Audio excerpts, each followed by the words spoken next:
dudes? Wanted to talk to you today about what's going on with the FPS Strike Pack as well as the Cronus Zen with the new Xbox.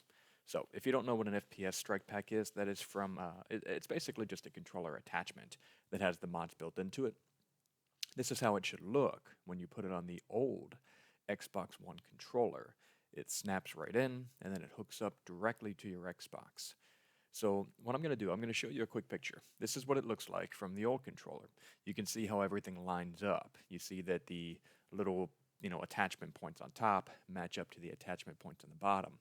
Now, if you take a look at the new Xbox One Series X controller, take a look at where they're lining up now.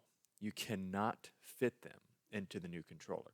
So do not purchase the FPS Strike Pack if you're using the new Xbox Series X controller. So just to show you guys, that's my Xbox Series X. Be jealous. Go ahead. It's all good. What we're looking at here, right? I just want to show you really quick what goes on when you are using the Zen with the new controller versus the old controller. So I've noticed that it does work with the old controller, but not the new one. So there's the new one. Let me show off the bright and shiny. When you get everything hooked up, this is the old controller, right? That's already hooked up. So you can see that's the FPS Strike Pack.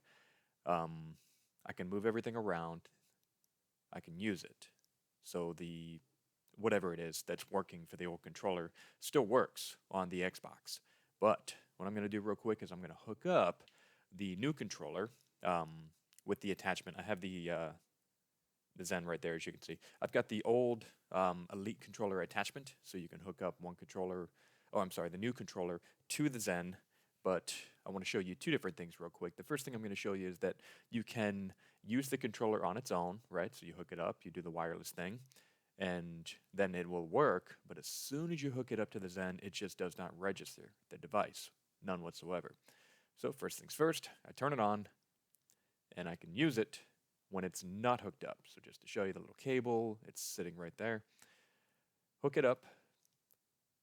Okay, it's plugged in, and registered, and just kidding. Rah, rah, rah, rah, rah. Nothing. Nothing, bro. Nothing. Why? Why'd you do this to me, man? So I take the thing out, and now I can use it again. So that's what's going on. Until Cronus Zen and the Collective Minds people put out an update for the new controllers, this will not be working. I believe it's just some kind of addition that needs to happen to the Zen, so there'll be some update in the future. They have claimed that they'll be updating all of this. But in the meantime, if you do have an FPS Strike Pack, you can use it with the old controller on the Xbox Series S, but you cannot currently use the new controller. My Elite controller decided that the bumper was going to have an issue, so I have that out being fixed. And yeah, that's really it, guys. Hopefully you get an idea of just wanted to let you know anyway. At the end of my videos, I've been putting a little bit of fitness tips. So at the end of this one, there is 2 minutes of what's called a hip flexor stretch. If you sit all day, this is going to be the thing to help you. Hopefully you enjoy it. You can follow along. Have a great day. Cheers. Hey, what's going on, guys? I want to show you a stretch you can do at your desk today on your break time.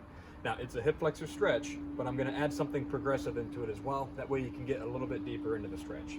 So all you need to do is scoot to the edge of your chair, turn sideways. This is my right leg. Take the right leg, put it behind you, just like that. Your right knee and your hip should line up together.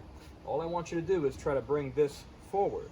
And as you get that hip to rotate forward a little bit, you should start to feel a little bit of a stretch coming right through here, right through this part of the leg, right through this part of the hip. Now, to make this more progressive, what I want you to do is think about your elbow and bring your elbow up tall and high. And at the same time that you're bringing the elbow up high and tall, specifically this point of the elbow, bring that hip down and forward. So here's what it looks like. Breathe in real deep. Breathe out.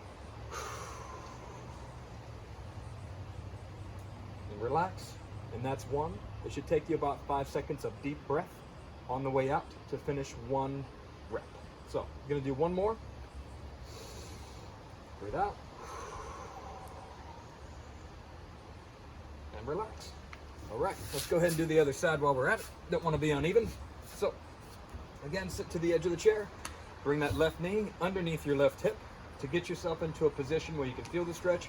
Think about rotating that hip forward. You can press your heel into the ground at the same time that you bring that hip forward. Now, using the left elbow, breathe in real deep, As you breathe out, press that elbow up real high. And as you press the elbow up, you're pressing your hip down. One more time, just for good measure.